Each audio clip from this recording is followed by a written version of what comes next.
आज शिव महापुराण का चौथा दिन और अब हम आपको लेके चलते हैं शिव कथा में। जय भोलेनाथ, जय बजरंगबली। हर भोले नमः शिवाय नमेश्वराय। श्रीखंड महाश्वर देव महादेव जी के मंदिर के बिल्कुल साथ एक नीचे शिव गुफा है। आज हम आपको शिव गुफा के दर्शन करवाते हैं।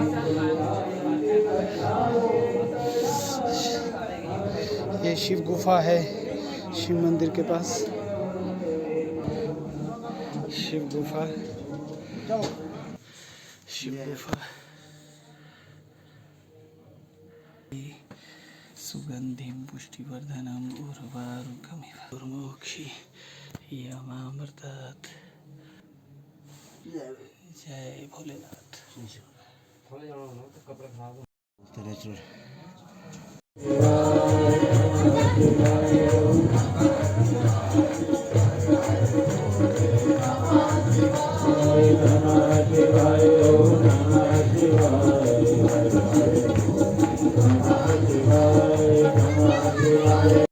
भगवान शंकर के का जो भक्त हो, ओम नमः शिवाय जिसके वाणी में हो, मुख में हो, जिसने ओम नमः शिवाय जिसके मुख में चला रहता हो, और जिसके माथे पर भस्म लगी हो, और जिसके गले में क्या हो जाना, क्योंकि वो भगवान शिव का भक्त होता है। और मैं काल हूँ और भगवान शिव क्या है?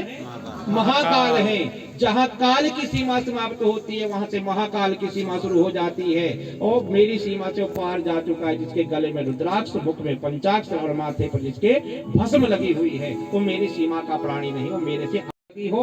गले में रुद्राक्ष पड़ा हो और मुख में जिसके ओम नमः शिवाय का जिसका जप चला रहता है। और सब ले सकते हैं, सब जप सकते हैं, माताएं, बहनें, पुत्र, छोटा बड़ा, बूढ़ा बुजुर्ग, सबके लिए कहा गया पंचाक्ष। वैदिक मंत्रों की विधि बताई गई। जितने भी वैदिक मंत्र उनके लिए कहा गया कि वो आसन में बैठकर करने चाहिए, विधि से उनके अंगन्यास होने चाहिए, उनका निवारण होना चाहिए, विधि से विधि बताई गई, विनियोग होने चाहिए, अंगन्यास होने चाहिए। तभी वैदिक मंत्र आप ऐसे नहीं चलते फिरते कर सकते कि आंगन में दौड़े तभी वैदिक मंत्र को। कैस्ट्रो राजा का बेटा, अरिंदम राजा का बेटा बन गया दम। और मन पिछले जन्म की याद है कि पिछले जन्म में मैंने अंतिम बेला में मरने से थोड़ा पहले शिव मंदिर में जाकर एक कपड़ा दिलाकर भगवान शंकर को दिया दिखाया था, और उसके कारण मैं राजा बन गया। मुझे तो राजा का पुत्र बन गया। मुझे तो ऐसे तो मैंने नरकों में जाना था, उसने तो सोचा था मैंने। और उस जीवन में संकल्प ले लिया उस व्यक्ति ने, उस दम ने, कि मैं भगवान शंकर के मंदिर में जाकर प्रतिदिन, पहले तो अनजाने में जलाया था, धोखे से दिया जलाया था, और अब संकल्प लिया कि अब मैं भगवान शंकर के मंदिर में जाकर प्रतिदिन दीपक जलाऊंगा। शंकर भगवान की जय। प्रतिदिन जाएगा। पूरी प्रजा डर के मारे दौड़ दौड़ कर भगवान शंकर के मंदिर में जाकर पहुंचने लगी, और भगवान शंकर का जो मंदिर था पूरा प्रकाशमय हो गया। 12 महीने दिवाली मनाने लगे भगवान शिव के मंदिर में। हर 12 महीने के दीप जलने लगे, प्रकाशित हो गया भगवान शंकर का मंदिर। भगवान प्रसन्न हो गए, उस दम के ऊपर प्रसन्न हो गए भगवान शंकर। अब जो दम था, दम ने सोचा मेरे प्रजा के कुछ लोग ऐसे हैं जो मंदिर में नहीं पहुंच पाते हैं। क्यों नहीं पहुंच पाते हैं? क्योंकि मंदिर को दूर पड़ता है, उनका पूरा घर डर के मारे जाते हैं। और हुई थी उसके सहित भगवान शंकर प्रकट हो जाते हैं उस वैष्णव के सामने, दर्शन देने के लिए आ गए। वैश्रवण को कहा, बेटा आंखें खोल। दीपक जलाकर भगवान शंकर को याद कर रहा था, और भगवान शंकर ने आंखें खोलने के लिए जैसे ही खोली, शंकर ने कहा आंखें खोलने के लिए वैश्रवण को। वो वैश्रवण ने जैसे ही आंखें खोली तो क्या देखा? सामने भगवान शिव खड़े हुए हैं, और भगवान शिव के साथ उनकी अर्धांगिनी अंबिका और शक्ति स्वरूपा खड़ी हुई हैं। और जैसे ही शक्ति को देखा वैश्रवण ने, बड़ी बड़ी आंखें करके शक्ति को देखने लगता है वैश्रवण, भगवती शक्ति को। और शक्ति ने सोचा, जो भगवती भगवान शंकर की जो शक्ति थी, उसने सोचा कि ये मुझे कुदृष्टि से देख रहा है, बैर की दृष्टि से देख रहा है, बुरी दृष्टि से मुझे देख रहा है। और जो भगवती पार्वती थी, अर्धांगिनी थी, भगवान की वामांगी थी, उसने अब शब्द कर दिया कि जा तेरे बायां नेत्र फूट जाएगा। शंकर भगवान की जय। बायां नेत्र, क्योंकि बामांगी थी और बाएं नेत्र से वो क्या कर रहा था, तो बामांगी को देख रहा था और बायां नेत्र फूट गया उसका। और जो भगवान शंकर है, भगवान शंकर अपनी शक्ति को कहते हैं कि देवी तूने व्यर्थ ही से साफ दे दिया, ये तो मेरा भक्त है और तुझे ये माँ का दर्जा देता है। बुरी दृष्टि से नहीं देख रहा था, लेकिन इसके मन में एक भाव था, ये सोच रहा था कि जो नारी जो शिव के साथ खड़ी हुई शक्ति स्वरूपा होकर, इसने ऐसी कौन सी तपस्या कर दी है जिस तपस्या के कारण ये शिव के साथ खड़ी हुई है, शिव का सानिध्य मिल गया है। और मेरी तपस्या में ऐसी कौन सी कमी रह गई जिसके कारण मुझे शिव का सानिध्य नहीं मिला, कौन सी कमी रह गई होगी मेरी तपस्या में, ये ऐसा सोच रहा था। पार्वती को कहा, अर्धांगिनी को कहा भगवान शिव ने, इसके मन में कोई बैर नहीं था, कोई बुरा विचार नहीं था। और जो भगवती पराम्बा थी, उन्होंने क्या किया, उस वैश्रवण की जो दूसरी आंख जो फोड़ दी गई थी उसको दोबारा ठीक कर दिया गया। और भगवती कहते हैं कि आज से इसका एक नाम और पड़ जाएगा, इसने बैर, मैंने सोचा कि मुझे बैर की दृष्टि से देख रहा है, इसलिए इसका नाम एक कुबेर नाम पड़ जाएगा। शंकर भगवान की जय। एक जन्म में गुणनिधि था, दूसरे जन्म में दम बना और तीसरे जन्म में दीपक जलाने से वही बन गया वैश्रवण। और वैश्रवण ही भगवान शंकर की कृपा से भगवती पार्वती ने उसका नामकरण किया और क्या नाम पड़ गया, कुबेर नाम पड़ गया। और भगवान शंकर कहते कुबेर को, मैं तेरे ऊपर प्रसन्न हूँ, तीन तीन जन्म तुझे तप करते हुए बीत गए मुझे पाने के लिए, मैं आज तुझे वो पद देता हूँ जो मैंने आज तक किसी को नहीं दिया है। कौन सा पद, मैंने, मेरे गण बहुत हैं, गण कईयों को बना दिया, मेरा भक्त बना, मेरे गण के समान हो गया, लेकिन मैंने आज तक अपना मित्र किसी को नहीं बनाया है। आज से आप मेरे मित्र होंगे। और मित्र तो बिल्कुल क्या होता है, साथ रहते, जैसे भगवती अंबिका शक्ति मेरे साथ रहती है, क्योंकि तेरे मन में था किसने कौन सा तप किया जिसके कारण शिव का सानिध्य इसे मिला, आपको भी सानिध्य मिलेगा, आप मेरे मित्र बनेंगे और मेरा सानिध्य पाओगे। शंकर भगवान की उत्तर दिशा का आधिपत्य दे दिया कुबेर को, जो उत्तर दिशा है उसके तुम स्वामी हो गए। ईशान दिशा के स्वामी होते हैं भगवान शिव, ईशान दिशा के स्वामी कौन है, शिव, और उत्तर दिशा के स्वामी हो गए कुबेर। अपने बिल्कुल साथ रखा, ईशान और यहाँ पर उत्तर होता है, पूर्व और उत्तर के बीच की दिशा को कहते हैं ईशान, उसके स्वामी है भगवान शिव।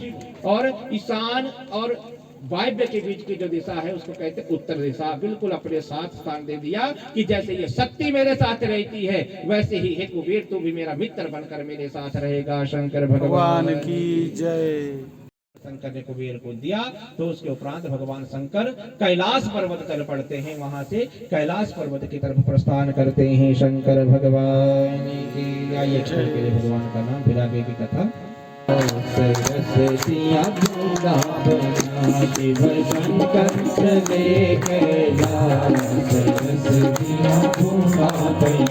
कथा और सुनाता हूँ। पूरा अहम स्वसुताम दृष्ट्वा संध्याम तनयी सह, मैं अपनी पुत्री संध्या के ऊपर कामातुर हो गया। भगवान शंकर की इच्छा से लीला रचाने के लिए भगवान ने अनेकों कार्य किए जिससे सृष्टि आगे बढ़े। सृष्टि को बढ़ाने के लिए भगवान ने अनेकों लीलाएं की। ब्रह्मा जी कहते हैं कि मैं अपनी संतानों को देखकर प्रसन्न था। सामने संतानें खड़ी थी, अंगूठे से दक्ष उत्पन्न हुए थे, गोदी से नारद, हे नारद तू उत्पन्न हुआ था, पैदा हुआ था। जो जो ऋषि मैंने पैदा किए थे, अपनी संतानें पैदा की थी, सारी संतानें मेरे मुख के सामने खड़ी हुई थी।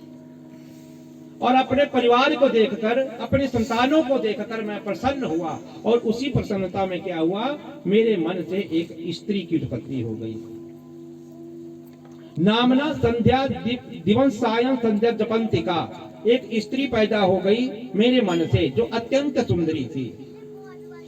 तदा मन मनसो जाता चारु रूपा वरांगना, अत्यंत सुंदरी वो स्त्री मेरे मन से पैदा हो गई उसी प्रसन्नता में।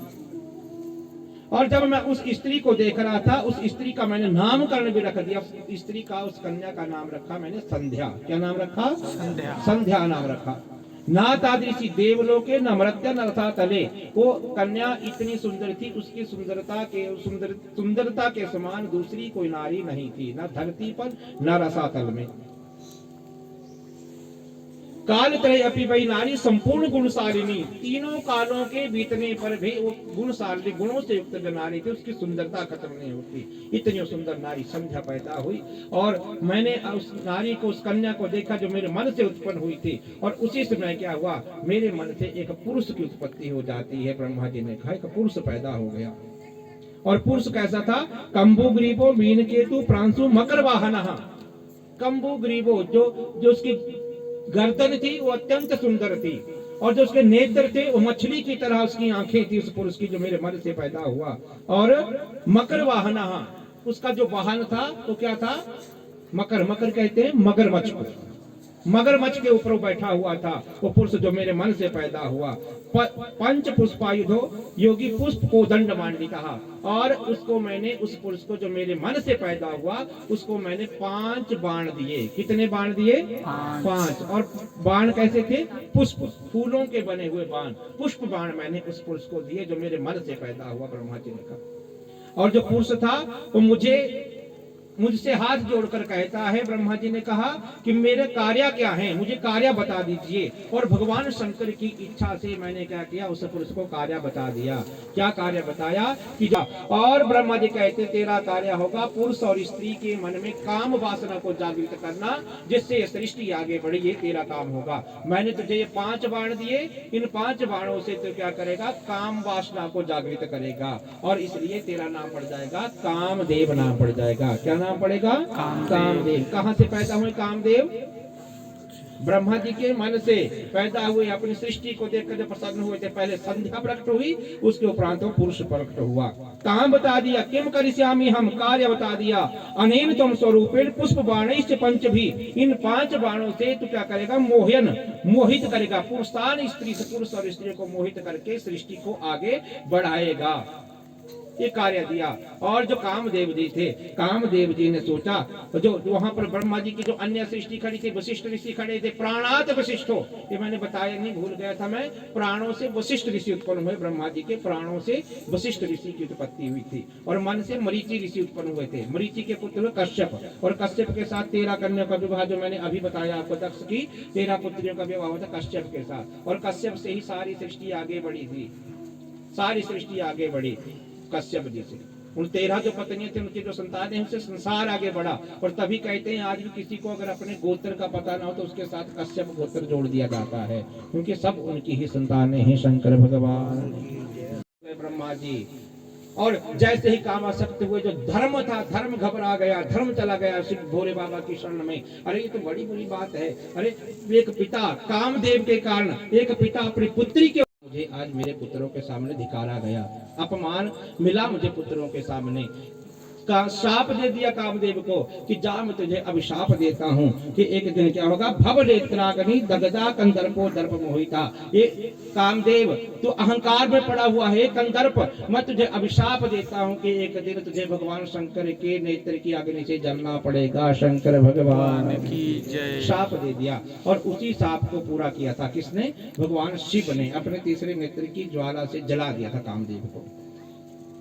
जैसे ही कामदेव को अभिशाप लगा, कामदेव भगवान ब्रह्मा जी के चरणों में गिर जाते हैं कि मुझे क्षमा कर दीजिए भगवान, इतना बड़ा मेरा अपराध नहीं था जितना बड़ा आपने दंड दे दिया। भगवान शंकर के कोपाग्नि का मैं भाजन बनूंगा, इतना बड़ा दंड मुझे मत दीजिए, मेरा उद्धार कर दीजिए। ब्रह्मा जी के शरण में पड़ गए, और ब्रह्मा जी कामदेव को कहते हैं कि अब मेरे साप के कारण तुम्हें मरना तो पड़ेगा, शिव के नेत्रों की अग्नि से जलना पड़ेगा, लेकिन आप अग्नि से जलकर भी पुनः जीवित रहेंगे, और आपका नाम पड़ जाएगा अनंग। बिना अंगों के आप जीवित रहेंगे, और आपको शरीर दोबारा मिलेगा कब? जब द्वापर युग में भगवान नारायण अवतार लेकर आएंगे कन्हैया के रूप में, और उनका विवाह द्वारिकापुरी में जब रुक्मिणी के साथ विवाह होगा, रुक्मिणी के पुत्र बनकर तुम्हें दोबारा शरीर प्राप्त होगा, और आपका नाम पड़ जाएगा प्रद्युम्न, नाम पड़ जाएगा। शंकर भगवान की जय। यदा करिष्यति हरि रोजसा दार परिग्रहम, जब हरि भगवान नारायण जब कन्हैया बनकर जाएंगे, कृष्ण बनकर जाएंगे, अवतार लेंगे, और उनकी जो पहली जो घरवाली होगी, उनके गर्भ से जो पहली संतान उत्पन्न होगी, वो आपका अवतार होगी, आपको दोबारा शरीर की प्राप्ति हो जाएगी। ब्रह्मा जी ने कामदेव को कहा, और ब्रह्मा जी कामदेव को कहते हैं कि जाओ दक्ष के पसीने से जो पुत्री उत्पन्न हुई, उस पुत्री के साथ आप विवाह का कार्य कीजिए, विवाह कर लीजिए। और जो कामदेव है, कामदेव का विवाह ब्रह्मा जी की इच्छा से, भगवान शंकर की इच्छा से रति के साथ उनका विवाह संपन्न होता है। ब्रह्मा जी ने प्रसन्न हुए, और ब्रह्मा जी ने कामदेव जी को एक और तोहफा दिया। कौन सा? बसंत ऋतु दे दी। बसंत ऋतु भी आपके साथ रहेगी, जहां पर भी आप जाएंगे बसंत ऋतु आपके साथ रहेगी। सुंदर पुष्प आप खिलाएंगे, और सुगंधी जब होगी तो क्या होगा, आप काम जागृत करने में क्या होंगे, सफल होंगे। बसंत ऋतु भी कामदेव जी को दे दी गई और उधर जो संध्या थी उसे पश्चाताप हुआ। उसे पश्चाताप हुआ कि मेरा जन्म ही हुआ और जन्म लेते ही मेरे ऊपर मेरे जो पिता हैं वो क्या हुए, शिव का चिंतन करो, भगवान शिव की पूजा करो और इस मंत्र का जप करो। द्वयो पूर्ण जलाहारम प्रपन्नम प्रथमम षष्ठ काल धी। धीरे धीरे अपने तप को आगे बढ़ाओ। संध्या को कहा क्योंकि एकदम भी तपस्वी नहीं बना जाता, धीरे धीरे पहले क्या करो, फलाहार लो, फिर धीरे धीरे फलाहार को छोड़ो, फिर जलाहार करो। ऐसे कई चीजें वशिष्ठ जी ने बताई और वशिष्ठ जी के कहने से जो संध्या थी उत्तंद्र भाग पर्व के ऊपर भगवान शंकर का तप करती है और भगवान एक दिन भगवान शंकर उस संध्या के ऊपर प्रसन्न होते हैं और संध्या को दर्शन देने के लिए भगवान शंकर का वहां पर आगमन हो जाता है। बोलो शंकर भगवान की जय। भगवान शिव वहां जाते दर्शन देने के लिए और भगवान शिव के दर्शन करती है संध्या। संध्या को भगवान शिव के दर्शन हुए, स्तुति की भगवान शंकर की उस संध्या ने। निराकारम ज्ञान गम्यम परम यनि स्थूलम नापि सूक्ष्म नवचोच्चम। हे भगवान, हे निराकार, आप तो निराकार हैं। कल बताया था मैंने आपको भगवान शंकर की दो पूजा होती है, एक निराकार और एक साकार। एक साकार पूजा और एक निराकार पूजा। एक बेर एक मूर्ति के रूप में पूजा और एक लिंग के रूप में जो पूजा होती है। जो लिंग पूजा है क्या है, निराकार पूजा, और जो मूर्ति पूजा है वो साकार पूजा है। तो हे निराकार, आपकी दो प्रकार की पूजा होती है। संसार के जितने देवता हैं उनकी एक पूजा और आपकी दो पूजा होती है। भगवान मेरे ऊपर आप प्रसन्न हुए, मैं आपसे कुछ चाहती हूँ। भगवान शंकर ने कहा कि हे देवी, मैं तेरे ऊपर प्रसन्न हूँ तेरी तपस्या से, मांगो तुम्हें क्या चाहिए। प्रीतो अस्मि तपसा भद्रे भवत्य परमेन वही। तेरे तप से मैं प्रसन्न हूँ, मांग लो क्या चाहिए। संध्या को कहा भगवान शिव ने और संध्या भगवान शंकर से मांगती है कि हे भगवान, अगर आप मेरे ऊपर प्रसन्न हैं, यदि देयो प्रीत्या परम वर योग्यो अस्मि हम, यदि मैं वर प्राप्ति के योग्य हो चुकी हूँ, यदि शुद्धा अस्मि, यदि मैं पवित्र हो चुकी हूँ, क्योंकि मैं अपवित्र हो गई थी। कब? जब पिता कामातुर हो गए और मेरे मन में भी वासना जागृत हो गई। तो हे भगवान, अगर मैं पवित्र हो गई हूं तो मुझे वरदान दीजिए। क्या वरदान दीजिए? पहला क्या वरदान मांगा कि उत्पन्न मात्रा देवी से प्राणिनो अस्मिन वही स्थले। इस धरती के ऊपर जब भी कोई बच्चा पैदा होगा, उत्पन्न होगा, तो उसके मन में काम वासना नहीं होनी चाहिए। शंकर भगवान की जय। उसके मन में काम भाव नहीं होना चाहिए। ना भवंत समय नहीं स कामा समवंत वही। पहला वरदान मांगा कि बच्चे के मन में काम वासना नहीं होनी चाहिए। सा कामा मम सृष्टि रस्तु कुत्तजित पति से थी। और दूसरा वरदान क्या मांगा कि संसार में मेरे पति के अलावा मुझे कोई बुरी दृष्टि से देखे तो वो नपुंसक हो जाए। शंकर भगवान की जय। वो नपुंसक हो जाए। यो दक्षस्य काममा पुरुषा तस्या पौरुषम नाशम भविष्यति तदा च कलीबो भविष्यति। जो कलीब हो जाए, नपुंसक हो जाए, जो बुरी दृष्टि से मेरी तरफ देखे। और जो मुझे मेरे भाग्य में अगर मेरा कोई पति लिखा हो तो पति क्या हो, जो में पति भवेद सो अपि में अति सुहृत्य, उसे मैं बहुत ज्यादा प्रिय हूँ और मुझे वो ज्यादा प्रिय हो। बहुत ज्यादा मेरी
तेरा दास तरसता है।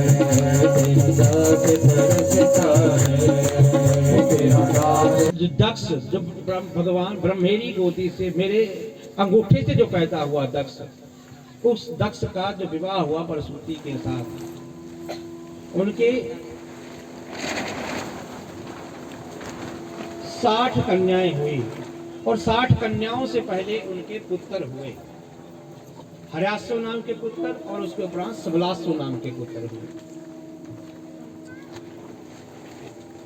जो हर्यास्व नाम के जो पुत्र हुए, हर्यास्व नाम के जो पुत्र थे, उनकी नारद जी से भेंट हुई, जो मैंने कल आपको भी बताया था थोड़ा सा। नारद जी से उनकी भेंट हुई और नारद जी ने उन पुत्रों को समझाया कि गृहस्थ धर्म तो क्या है, अंधा कुआं है। ये जो संसार है दुख रूपी विमोह कहा, क्या कहा कि ये जो संसार के दुखों का घर है, इसमें दुख ही दुख भरे हुए हैं। आपको क्या साप दिया था? बंदर बनने का साप कहाँ दिया था शंकर भगवान? क्योंकि आप एक जगह पर स्थिर होकर नहीं रह पाओगे शंकर भगवान की जय। हमेशा चले रहोगे, रुक नहीं पाओगे एक जगह, चले ही रहोगे हमेशा।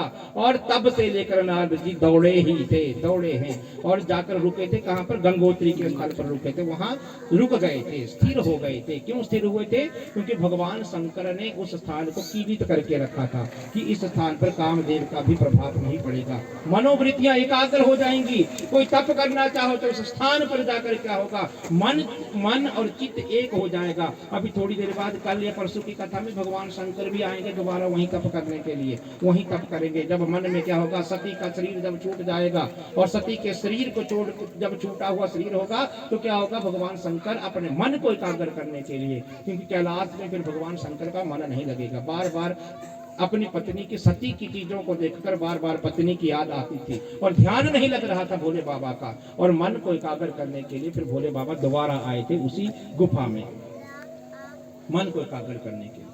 नारद को शाप दे दिया दक्ष ने कि आपको दर दर भटकते रहोगे, एक जगह स्थिर होकर नहीं रह पाओगे, किसी को उपदेश देने के लिए स्थिर होकर नहीं रह पाओगे। और नारद जी ने उस शाप को स्वीकार कर लिया और जो दक्ष थे, दक्ष ने उसके उपरांत भगवती पराम्बा की तपस्या की, भगवती की तपस्या की कि भगवती है पराम्बा, मैं आपको पुत्री रूप में पाना चाहता हूँ। ध्यान रखना, जीवन में कभी भी मेरा अपमान मत करना, क्योंकि मैं एक स्वाभिमानी नारी हूँ।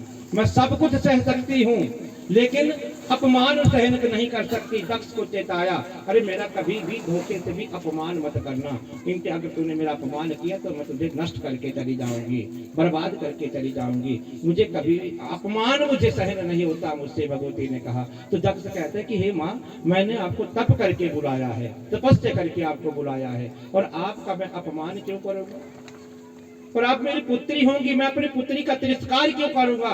भगवती ने चेताया कि कभी भी धोखे से भी मेरा तिरस्कार मत करना, अपमान मत करना, नहीं तो अच्छा नहीं होगा। दक्ष को चेता दिया भगवती ने, और भगवती अंतर्ध्यान हो जाती है दर्शन देकर। और उसके उपरांत जो दक्ष है, दक्ष के समय आने पर कन्याएं हुई, 59 कन्याएं हो गई। जो 60वीं कन्या हुई वो भगवती पराम्बा दुर्गा सती का रूप धारण करके दक्ष के घर में पुत्री बनकर आ जाती है। जगदम्बिका भवानी जय। पुत्री बनकर आ गई, वरदान दिया था, उस वरदान को भगवती ने सती ने पूर्ण किया, पुत्री बनकर आ गई दक्ष की। और जो भगवती सती हैं धीरे धीरे वृद्धि को प्राप्त हों, जैसे चंद्रमा की कलाएं बढ़ती हैं, शुक्ल पक्ष के चंद्रमा की कलाएं बढ़ती हैं, उसी तरह भगवती भी वृद्धि को प्राप्त होने लगी।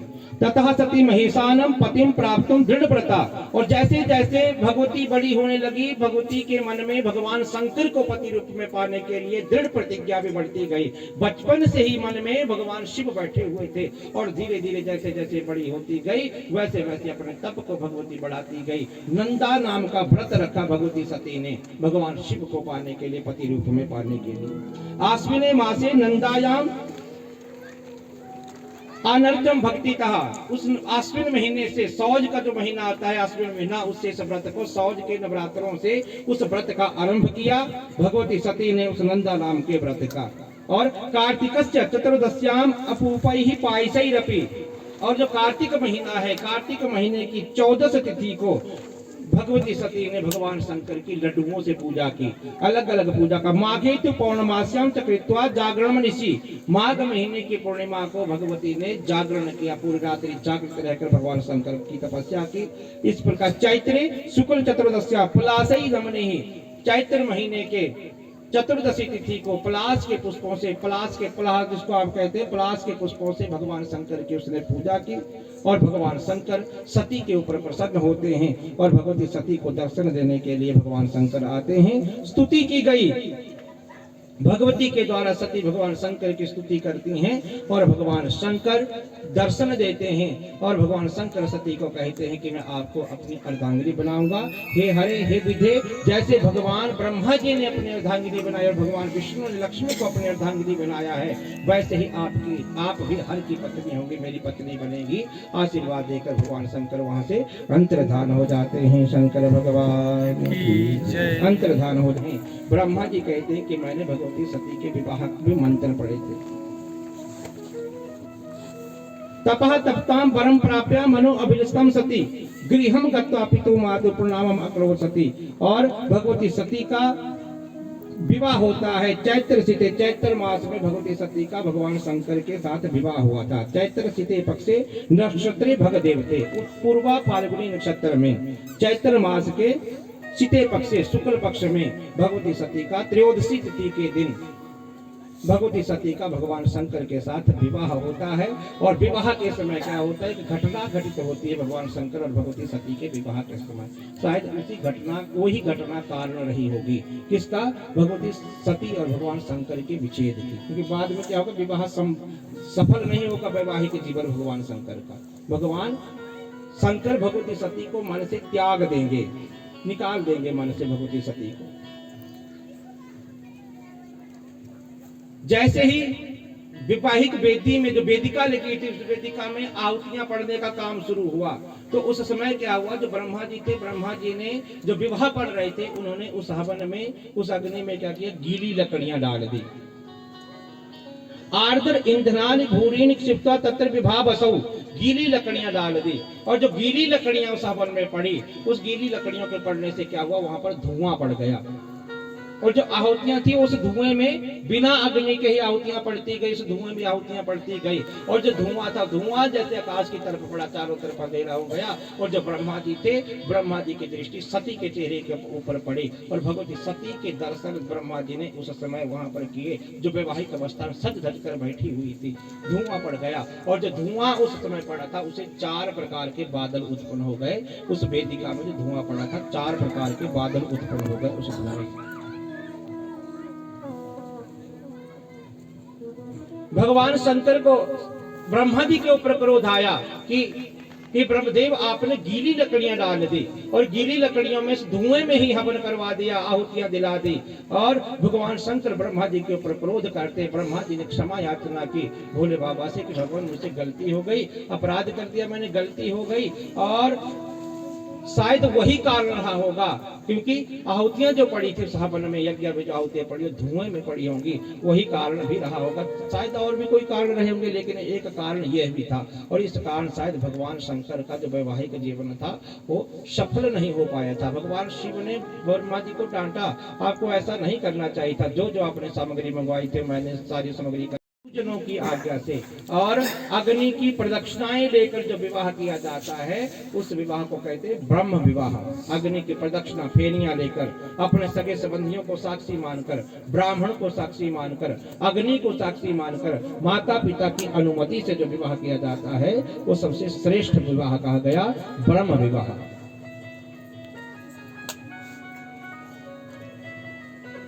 तो थोड़ी सी कमी रह गई उस विवाह में, शायद वही कारण रहा होगा। और भगवान शंकर का जो वैवाहिक जीवन है वो सफल नहीं हुआ। और उसके उपरांत जो भगवान शिव हैं, भगवती सती के साथ वहां से चल पड़ते हैं, कैलाश के लिए चल पड़े भगवान शंकर भगवती सती।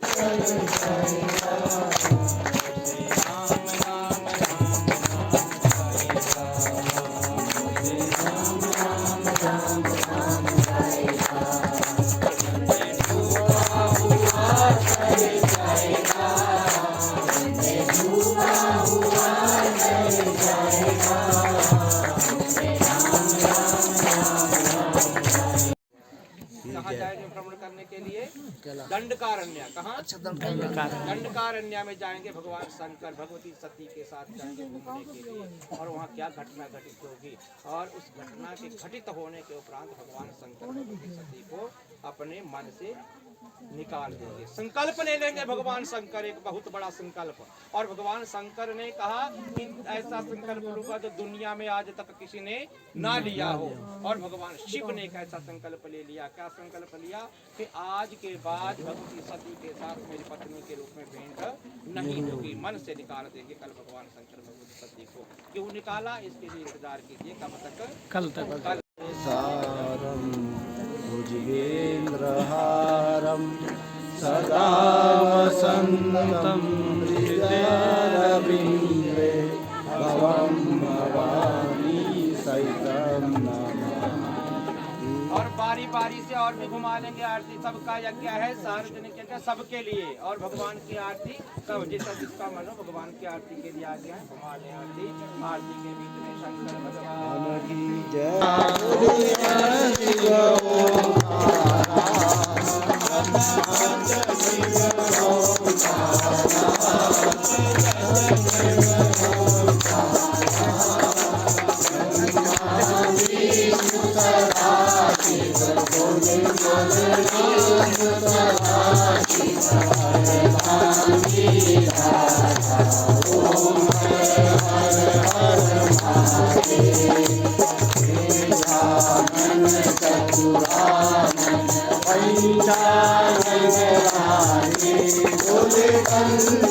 पंचानन